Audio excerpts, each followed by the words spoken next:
Hi, my name is Bob Horn, and this is the C# Beyond Beginner series, and today we'll be talking about polymorphism.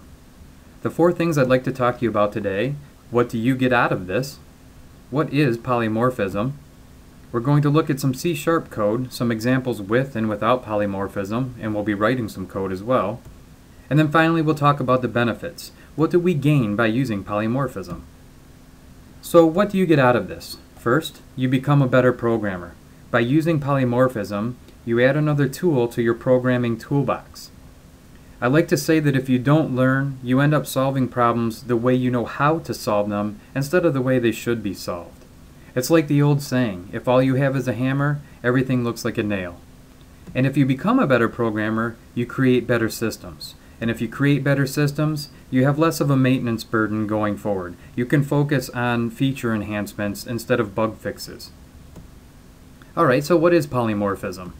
Well, in essence, it means that different types of objects can be treated the same way.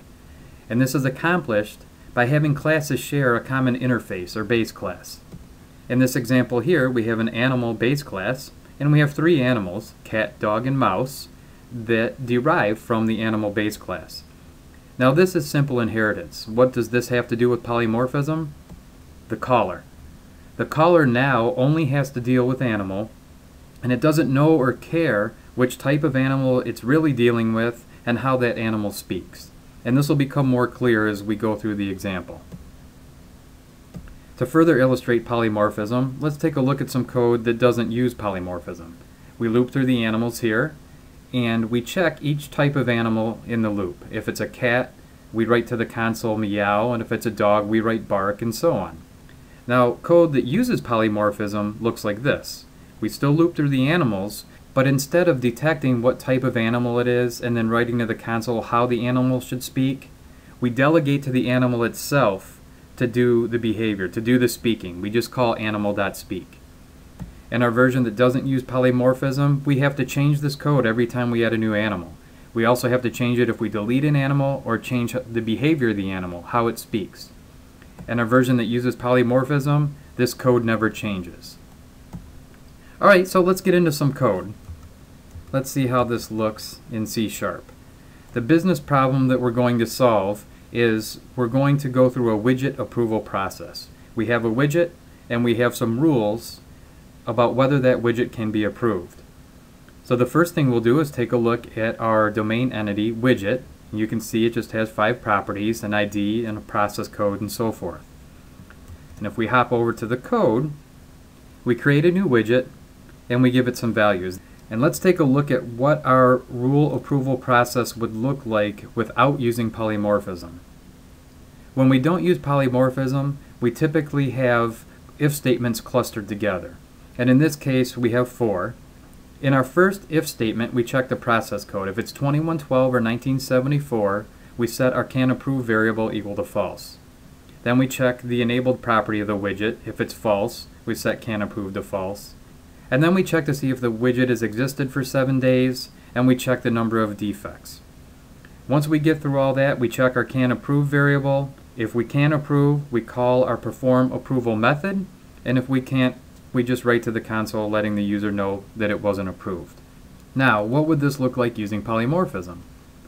Well, our first method is approve widget using polymorphism, and we simply call our approval passes method. That's our method that uses polymorphism. If it doesn't pass, we write to the console and return. If it does pass, we call our perform approval method. And before we get into the polymorphic code, let's take a look at our solution structure. The way this works is we have an approval rules folder, and in it we have an interface, iApprovalRule, and we have 4 rules that implement the interface. Let's take a look at the interface. iApprovalRule simply has one member, a rule passes method, and it takes a widget and it returns true or false. So let's take a look at our rules that implement iApprovalRule. For example, one of these is number of defects rule. You can see it implements iApprovalRule. It takes a widget and it returns true or false. And in this case, it returns true if the number of defects is equal to 0. Let's take a look at one more rule, our process code rule. You can see here that we check for our 2112 and 1974 again. Okay, so now back to our code. In our approval passes method, we call get approval rules to get our list of rules, and then we cycle through them, and we return true if all of our rules return true. And as a quick side note, let's take a look at our get approval rules method. Now we're going to go through this quickly here. You can pause your presentation once we look into this method if you'd like to take a further look at it.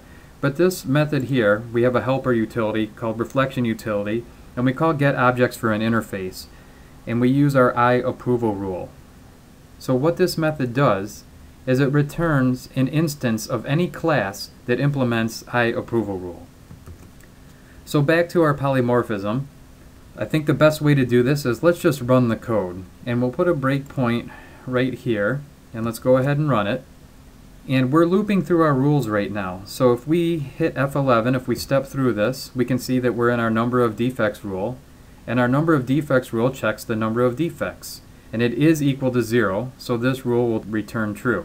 Okay, so if we let that run and we step into our next rule, process code rule, we check our 2112 and 1974 again, and we'll run and step into our next rule. We have a start date rule, and it checks whether the widget has existed for 7 days. And we'll let it run, and we'll go into our final rule called widget enabled rule. And our widget is not enabled, so if we run this, we'll see that the widget was not approved. So now, what do we do if we want to add another rule? Well, this is the fun part. We get to go to our approval rules folder, we're going to add a class, we're going to add a rule, and let's call this valid ID rule. What we want to do is implement a rule that states that the ID has to be greater than 0. And the way we do that is we implement our I approval rule interface, and in the method we'll return widget.id greater than 0 and save it. And simply by doing that, when we run our code again, now this rule will be included. So let's go back to our program and run it. Now if we loop through our rules again, let's step into each one. Number of defects rule, we'll let that run. Step into it, we see that we're in our process code rule. Our next rule is our start date rule. We'll let it run, and we'll step into, we can see that we've hit our valid ID rule now. We return true if widget.id is greater than 0, and it is, it's 42. And if we let that run, that allows us to get to our final rule of widget.enabled, which is still false. So if we let it run, our widget is still not approved. So if we look at our approval passes method one last time, this is the essence of polymorphism.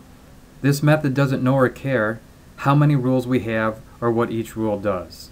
Because we're only dealing with I approval rule, we delegate the responsibility of the rule processing to the rules themselves instead of having the code here. Okay, so why bother doing all of this? What are the benefits? Well, let's have our method on the screen as we talk about some of these rules. The first is loose coupling. What that means is that our code depends on the I approval rule interface and nothing else. So our rules can change all that they want, and this method here doesn't change at all. Clean code, instead of having to wedge another if statement in our pile of if statements, our code here doesn't change. A benefit that's easy to underrate is speaking the language. Just like people, as we grow and we get a better grasp of our language and we can better convey how we feel and what we want, the same thing works in programming. Instead of explaining all of the details of polymorphism to somebody to explain how we solved a problem, we can simply say the word polymorphism and they understand how a problem was solved. We get reuse out of this. Now that the logic for the rules has been encapsulated in each rule itself, other code can now access the rule code. And finally, the big one is maintainability. This might not seem like such a big deal if all we had to do was add another if statement, but this is an admittedly small example, and if you build entire systems not using polymorphism and solid programming concepts, you end up with spaghetti code that's hard to maintain. So all of these benefits together lead to systems that are easy to maintain and extend over time. And we get all of this just by using polymorphism. So I hope you're ready to give polymorphism a try. Thank you for watching the Beyond Beginner series. My name is Bob Horn.